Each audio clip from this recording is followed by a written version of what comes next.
Quem sabe faz ao vivo, quem faz ao vivo sofre.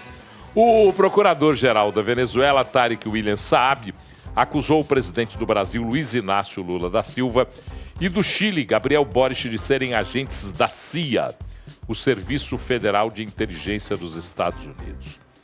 Você crê que Lula é da CIA e que Boric também é da CIA, caro professor? Isso é uma piada, né? Esse procurador venezuelano é um piadista. Aliás, lá na ditadura da Venezuela, eles estão colecionando muitos piadistas. E ele agora veio dizer isso, que o Lula e o Boric é da CIA. Primeiro que isso Lula não é a mesma coisa que o Boric, né? O Boric é um presidente do Chile, que é uma democracia liberal, ao contrário do Brasil, né? Considerado de esquerda, plenamente democrático, né? No Brasil, nós temos o Lula, que é outra figura, é um populista, não é? E aqui nós temos uma democracia apenas eleitoral, Paulo. O que significa isso? Aqui é uma democracia defeituosa, não é? Como classificam todos os mais reconhecidos institutos que monitoram os regimes políticos no mundo. Não sou eu que estou inventando isso aqui, né? Então é isso. É uma bobagem desse procurador e eles estão provocando o Brasil lá para ver se eles conseguem sair dessa situação que eles ficaram sem explicação para a fraude, não é? E como o Brasil aventou que eles teriam que comprovar isso mostrando as atas, eles continuam fazendo esse joguinho. Não significa nada isso. Interessante, meu caro Gustavo Figueroa, é que ele disse, olha aqui, ele disse que Lula elegeu-se apenas porque um órgão da justiça brasileira, no caso o TSE, validou o resultado das urnas, que o mesmo teria ocorrido na Venezuela. Ele só não se disse que, diferentemente da Venezuela, e nós temos aqui muitas críticas ao nosso TSE, mas diferentemente da Venezuela, lá a Corte Eleitoral sequer tem um rito a cumprir. Ela obedece aquilo o que o ditador Maduro fala. Mas será que nesse caso, caro Figueroa, as vozes da Venezuela não estão se unindo a certas vozes brasileiras no questionamento do resultado das urnas? Não lhe parece estranho que vozes da Venezuela que se intitulam a extrema esquerda ou o bastião da esquerda na América Latina façam coro àquilo que algumas vozes brasileiras falam do TSE? Não fica meio confuso isso não, Gustavo? Ô Paulo, fica totalmente confuso, entre aspas, né? Porque a gente sabe que o argumento e a narrativa tem para todos os lados e as pessoas conduzem as narrativas como forma de gerar influência, principalmente em um regime totalitário, igual o caso da Venezuela.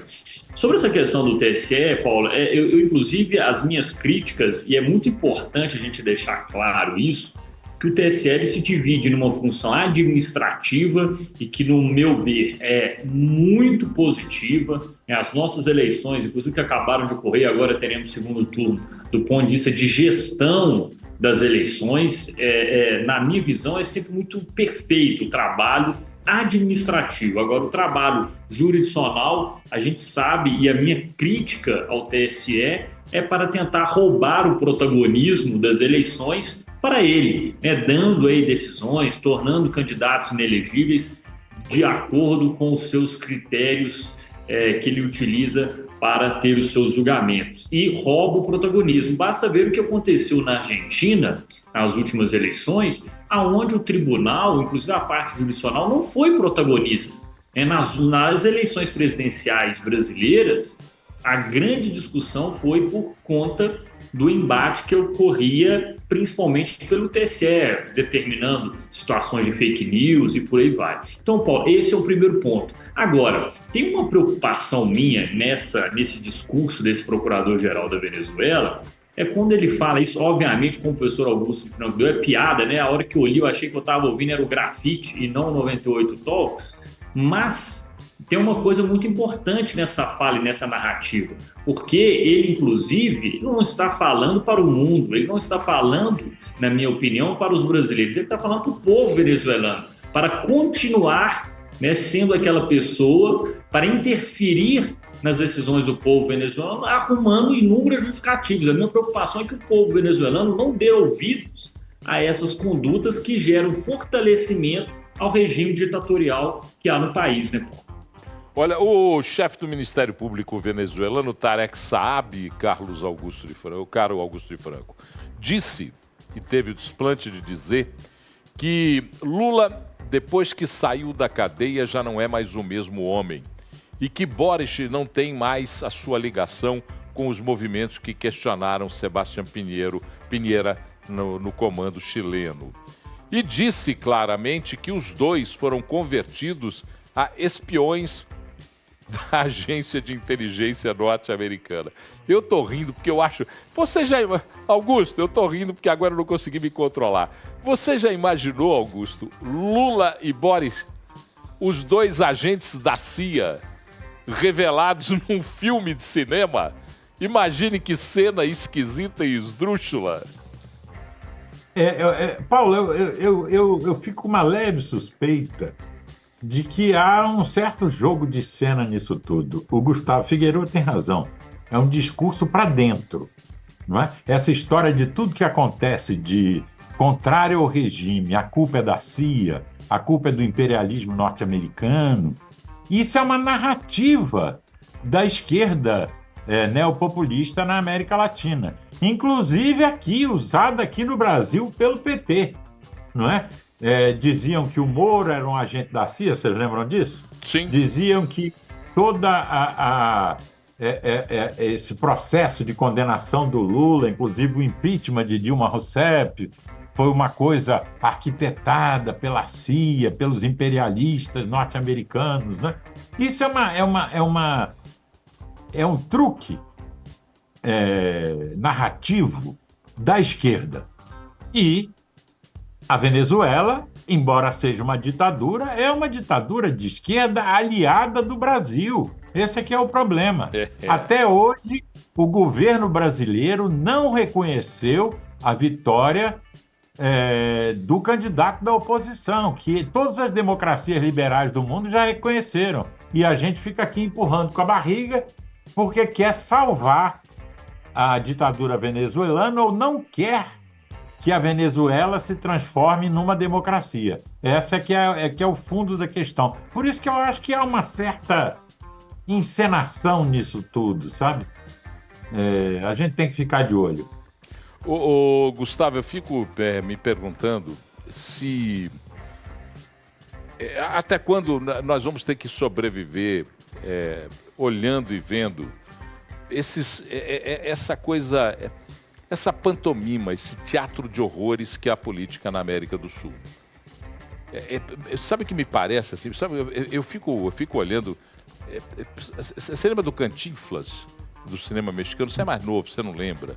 Mas você é meio vintage. Eu lembro. O Gustavo é meio vintage, pode ser que ele tenha até assistido alguma coisa do Cantinflas. Mas o professor lembra do Cantinflas, que era um ator mexicano de comédia, que fez muito sucesso nos anos 40 e 50. Cantinflas retratava muito bem essa coisa atrapalhada que é o mundo da América Latina. E essa cena da Venezuela me parece que mostra muito mais como nós somos pequenos em dimensão perante o mundo, né? Que pequenez. Porque nós queremos ainda e continuamos ainda gerando esse tipo de coisa esdrúxula, né? De um procurador-geral da Venezuela dizer que Lula e Boric, o presidente do Brasil e do Chile, são espiões da CIA. Que coisa, hein? Ô Paulo, e assim, né? Isso que você falou realmente mostra a história, né, da América Latina. Isso me faz lembrar, inclusive, a época que eu estive na minha extensão universitária na Itália, na Universidade de Macerata, onde o primeiro dia, a hora que eu cheguei na universidade, a primeira coisa que eu vi foi um banner grande escrito, né, Universidade de Macerata, há 7 séculos formando juristas, ou seja, há 7 séculos eles formando juristas e o Brasil nem tinha sido descoberto. E me remonta, inclusive, àquela obra que eu já comentei aqui com vocês, né, Por que as Nações Fracassam, né, lá do Acemoglu, que inclusive ganhou agora, né, o prêmio Nobel, não sei qual setor que foi na parte da política, mas que realmente evidencia o fracasso das nações por conta das instabilidades institucionais que os países enfrentam.